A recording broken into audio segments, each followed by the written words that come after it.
Então, pessoal, estamos aqui de volta com a segunda parte da nossa aula, né? Continuando, a gente vai falar agora um pouquinho, nessa parte aí de pastagem, deixar mais um pouquinho essa parte conceitual, começar a detalhar um pouco mais essa questão aí das pastagens, certo?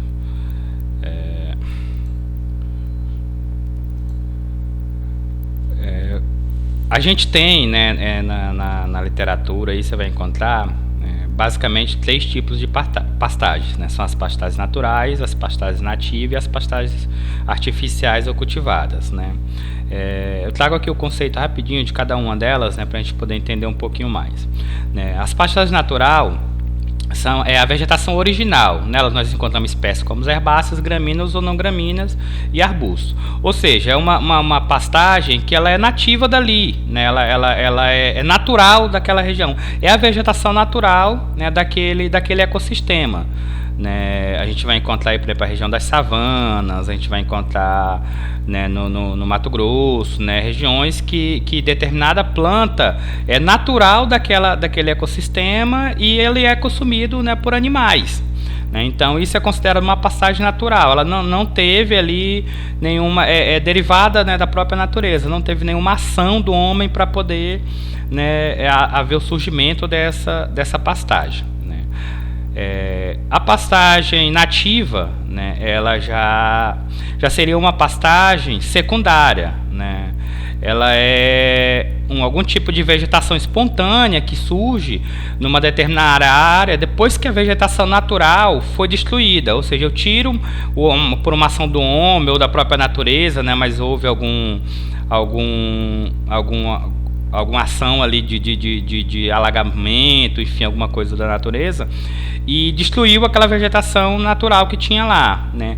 E aí, né, secundariamente surge ali uma outra vegetação, né, mas de forma também espontânea, né, não diretamente cultivada pelo homem, mas que vai servir, né, como suporte forrageiro para os animais.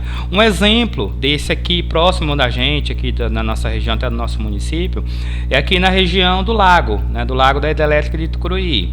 Né, quem conhece sabe, né, que tem um período do ano, né, que o reservatório, né, do lago ele baixa, né, a água baixa e o solo ali, né, que estava debaixo d'água fica exposto ali, né, por um período de tempo. E nesse solo acaba nascendo ali uma vegetação, né, uma gramíneazinha, que fica ali por um período de 3, 4 meses, né, cobrindo aquele solo. E os animais se alimentam dela, que é até uma área de pasto alternativa, né, para quem tem criação de gado naquela região.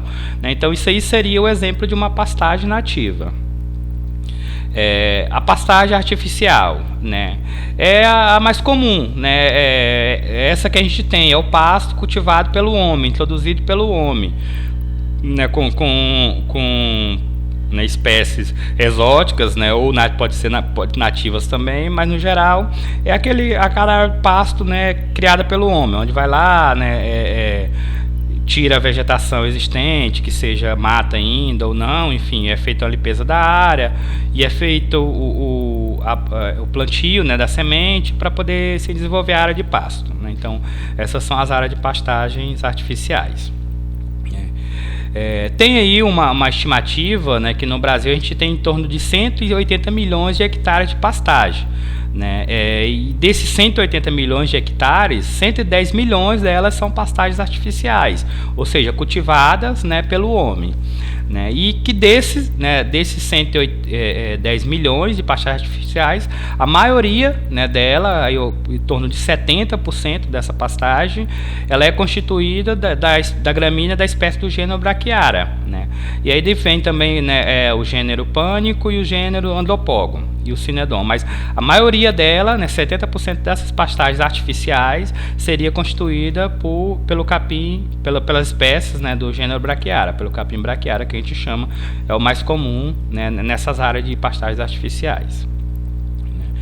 Nesse gráficozinho aí, né, ele está demonstrando, né, a ocupação, né, das áreas, né, do Brasil, e essa faixa azul aqui, né, esse azul claro, ele demonstra a área de pastagem total, né, que seria seria ocupado por pastagem, né, pastagens artificiais em uso, né, são aquelas pastagens, né, que estão realmente sendo utilizadas, certo?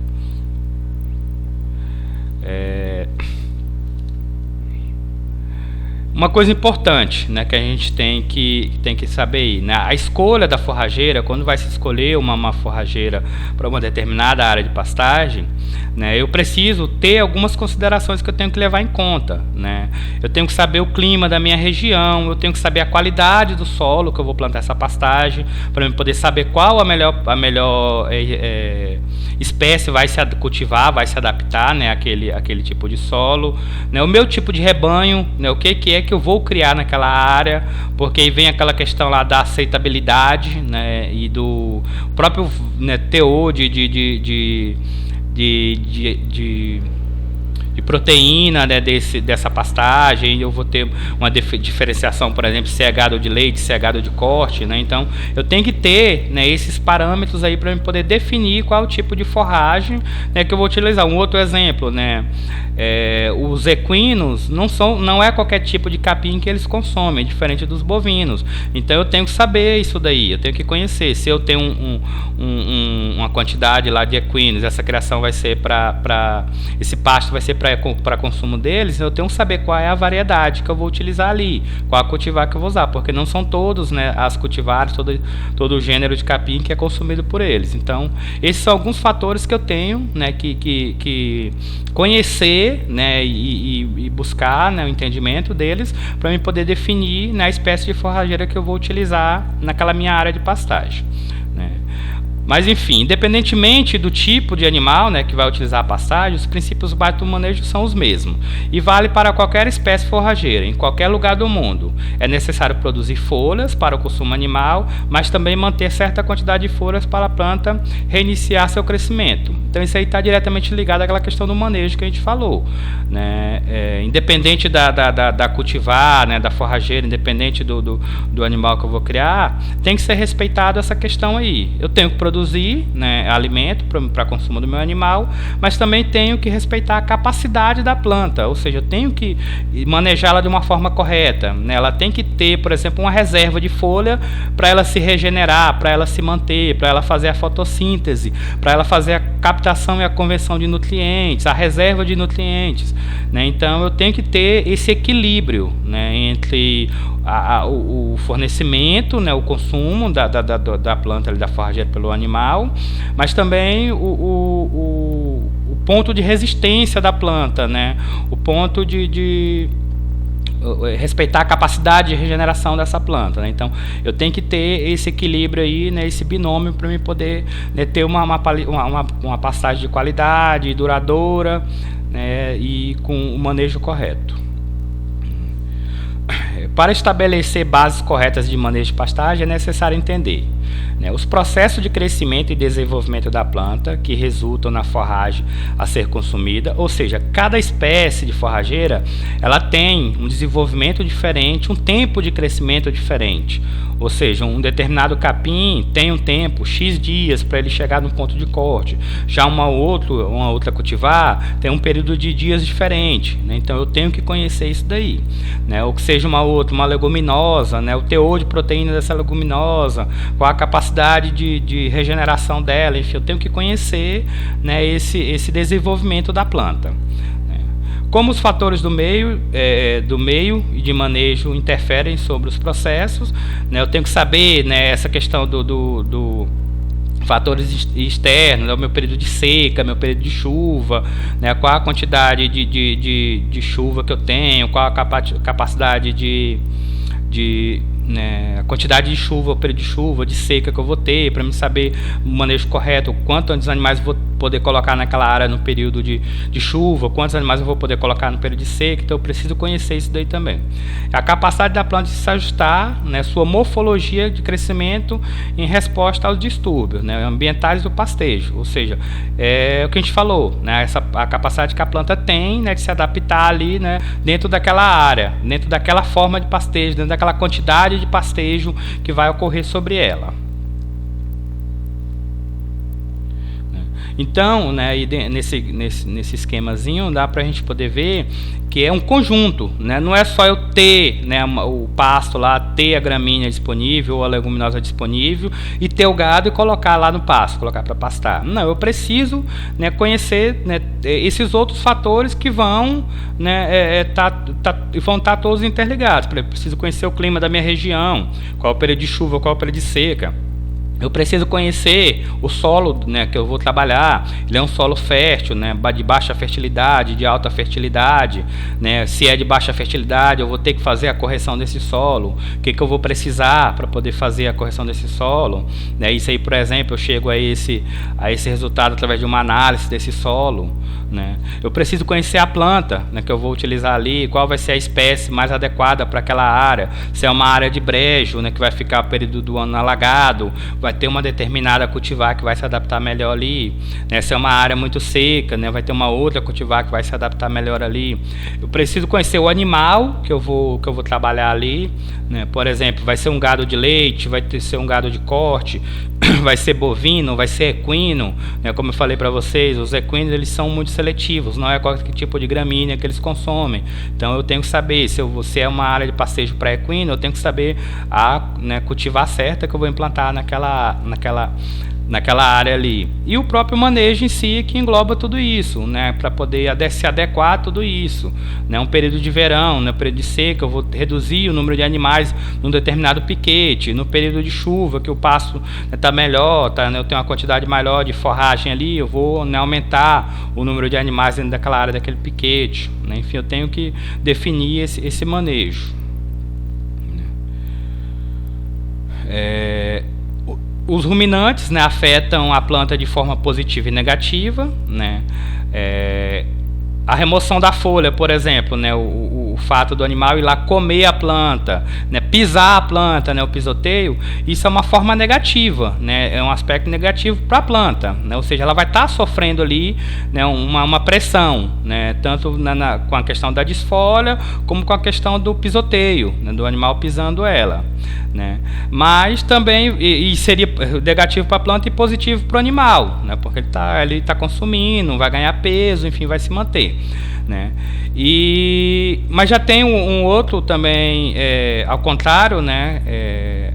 Efeito positivo para a planta, por exemplo, em ter um animal ali no meio dela, é a adubação, né? Porque o animal ali, né, depositando as fezes, a própria urina dentro daquela área que ele está consumindo, ele vai estar adicionando, né, vai estar fornecendo, devolvendo ali para a planta uma certa quantidade de nutrientes, então vai estar beneficiando a planta. Então tem essa relação, né, animal-planta, que tem pontos positivos e pontos negativos para ambos. Por isso que tem que haver o manejo correto, que é para que haja o equilíbrio, né, para que um anule o outro, para que o ponto negativo não seja mais forte, nem o positivo, enfim, haja esse equilíbrio aí entre ambos.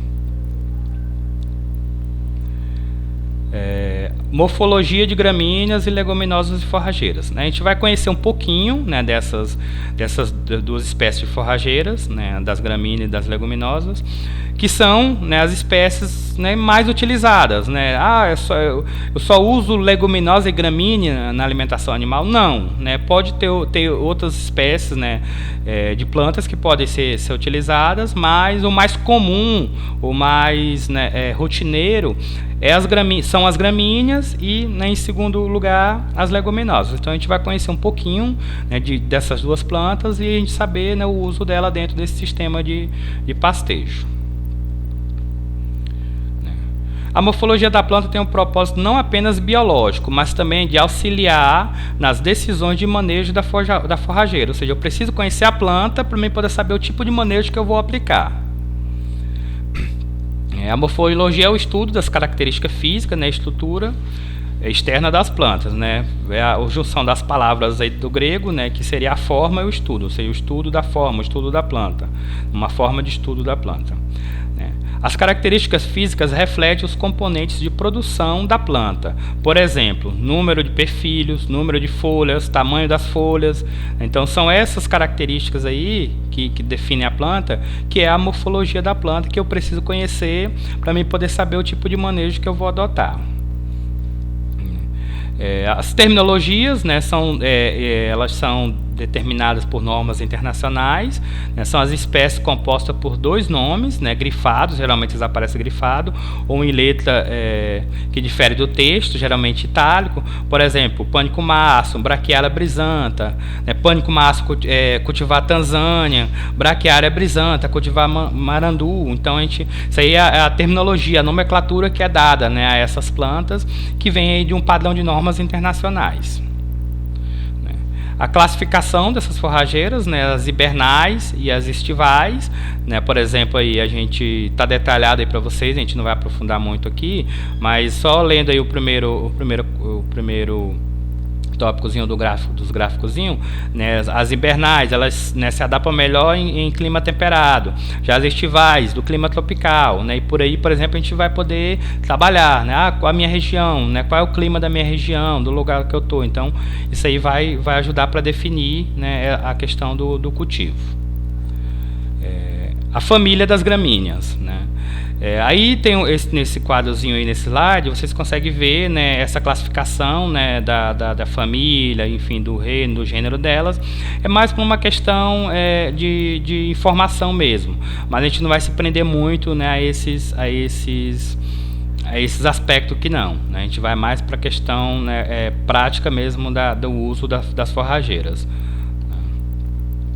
Aí um pouquinho da botânica, né, dessas gramíneas, né, vem explicando aí também, né, famílias mais importantes na agricultura, né, que aí são os cereais, por exemplo, que são produzidos.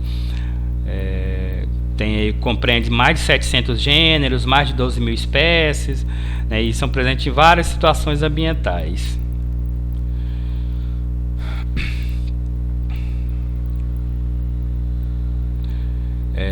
Aí tem essa estimativa, né, que os pastos, né, as áreas cultivadas com pasto, as savanas, por exemplo, compreendem em torno de 20% da vegetação que cobre a Terra, ou seja, 20% da vegetação de todo o planeta, né. E alguma dessas gramíneas, as mais conhecidas, por exemplo, é o milho, o trigo, o arroz, a cana-de-açúcar, né, e as braquiárias, como a gente falou para vocês, que compreende lá 70% do quantitativo de pastagens artificiais que a gente tem hoje, por exemplo, no Brasil, né? Então, essas aí são as mais conhecidas, né? A gente viu lá que tem mais de 700 gêneros, né? Mais de 12 mil espécies, mas essas aí são as gramíneas mais conhecidas, principalmente na nossa região, né? No nosso país aqui, no nosso sistema de criação, né? Da pecuária. Aí, né, nessa imagenzinha aí, uma fotozinha de cada uma delas, né, a braquiária, o arroz, o trigo, a cana-de-açúcar e o milho. Para conhecer um pouquinho, né, dessas plantas, é bom a gente, né, dar uma olhadinha aqui, né, enfatizar essa questão do sistema radicular da planta.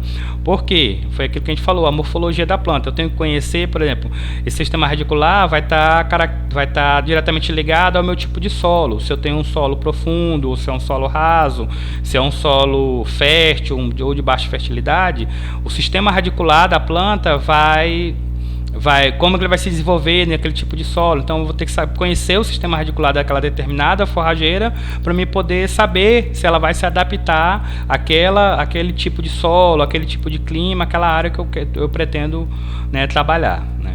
Refere-se ao total de todas as raízes da planta, é a parte inferior da planta por onde se fixa no solo, né, e retira sua nutrição. As principais funções: absorção de águas e minerais, sustentar a planta no solo, né, armazenar nutrientes. Embora pareça, né, pareça não é levado em consideração para a maioria dos produtores essa parte, ou seja, o que tem a ver a raiz da planta, né, se a planta está lá, está produzindo, está crescendo, é o que interessa, né? Mas é importante sim, né? Eu tenho que conhecer não só ali a parte visível da planta que eu estou vendo ali acima do solo, mas eu preciso conhecer a parte, né, subterrânea dela, porque vai influenciar nessa questão de uma adubação, né, de uma irrigação, né, na definição, né, através do tipo de solo que eu tenho, a definição da cultura que eu vou poder, né, cultivar naquela área. A gente tem dois tipos básicos, né, de sistema radicular de raiz dessas plantas, né? São o sistema radicular pivotante, que a gente vai ver aqui, que são a questão das leguminosas, e o sistema radicular fasciculado, né, ou cabeleira, também como é conhecido, que são as gramíneas.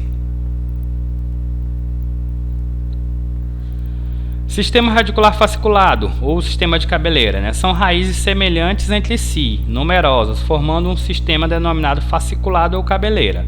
Desenvolve-se principalmente nas camadas pouco profundas, explorando a parte superficial do solo, de 20 a 30 centímetros. Porém, podem alcançar profundidade até 2 metros. Por exemplo, as gramíneas, ela apresentam esse tipo de raiz, um sistema de raiz fasciculado, ou seja, são raízes, praticamente todas as raízes são igual, né, elas têm o mesmo tamanho, têm o mesmo, né, a mesma grossura, o mesmo formato, né, elas não têm o hábito de se desenvolver em grandes profundidades, a maioria delas vão se desenvolver nessa camada superficial de 20 a 30 centímetros, né, então isso aí tenho que conhecer o meu solo para me saber se ela vai se adaptar, né? Tenho que saber a fertilidade do meu solo nessa camada superficial, ou seja, se eu pego um solo de uma fertilidade baixa, né, nessa camada superficial e coloco uma espécie dessa que não tem a capacidade de emitir raízes profundamente, né, para ir buscar o nutriente ou a água, ela não vai se desenvolver como deveria, né? Então por isso que é interessante eu conhecer essa parte da raiz, né, do sistema radicular da forrageira que eu vou trabalhar.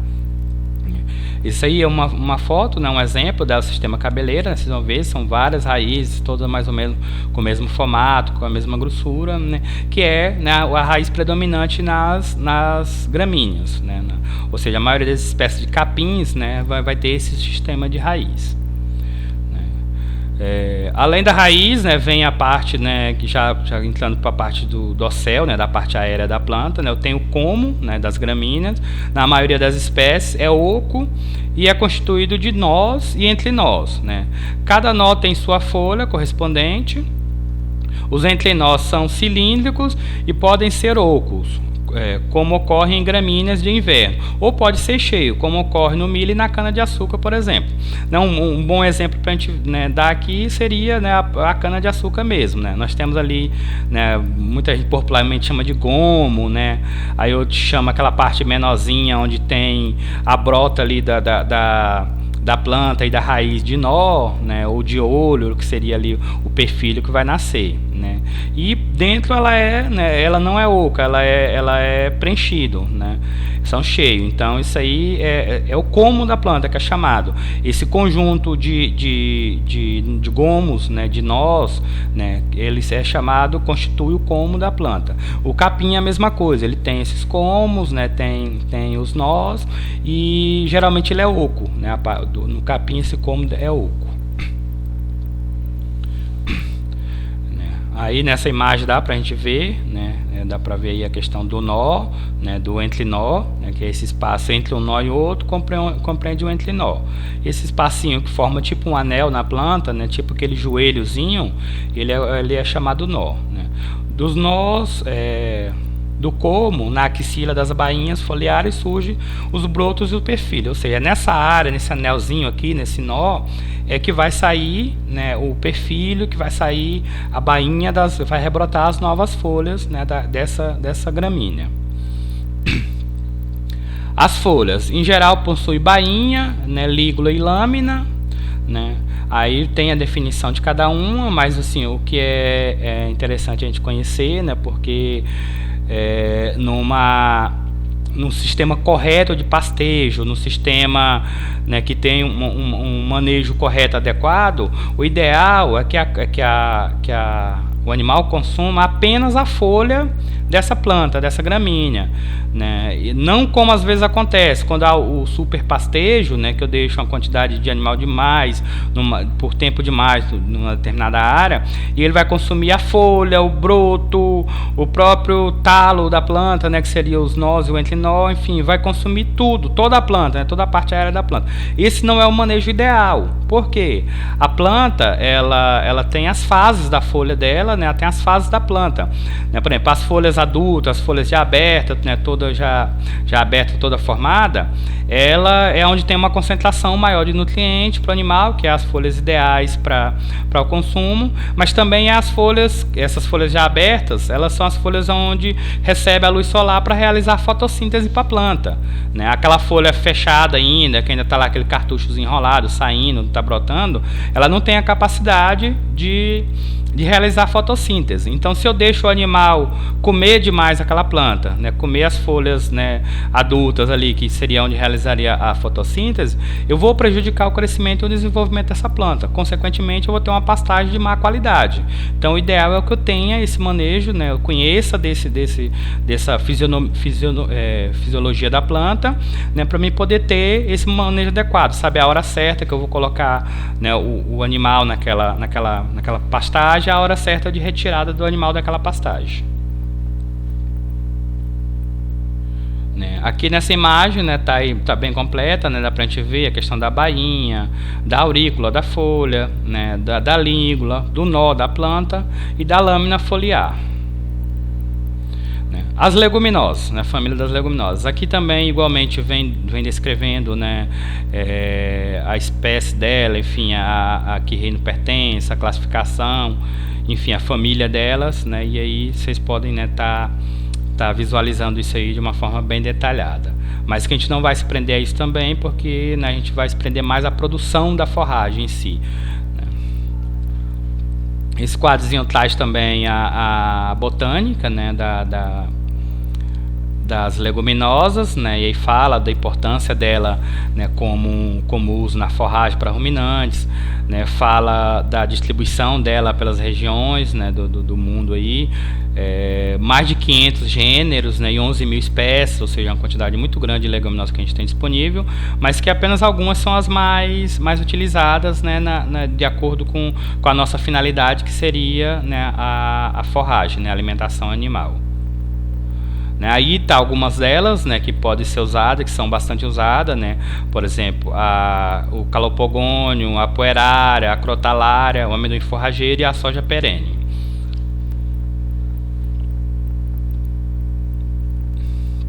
O sistema radicular dessas leguminosas é um sistema pivotante ou axial, como também é conhecido, né, característico de plantas leguminosas, pode penetrar no solo e apenas poucos centímetros, como a muitos metros, ou seja, dependendo da cultivar, né, ele tem, o sistema pivotante, ele tem essa facilidade, né, de ir mais profundo ou de ficar numa profundidade mais rasa aí, mas ele tem também essa característica de ir a fundo no solo, que é interessante na busca de nutrientes e de água também.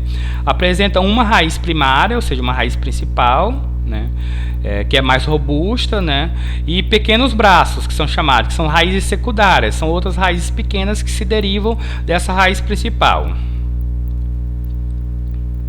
Aí é o exemplo, né, desse sistema pivotante, né, eu tenho aqui a raiz principal, que vai descer, né, uma profundidade maior, e tem as raízes secundárias que geralmente ficam ali, né, são mais finas, são menos resistentes do que a principal e vão captar ali, né, recursos do solo, né, de forma mais secundária.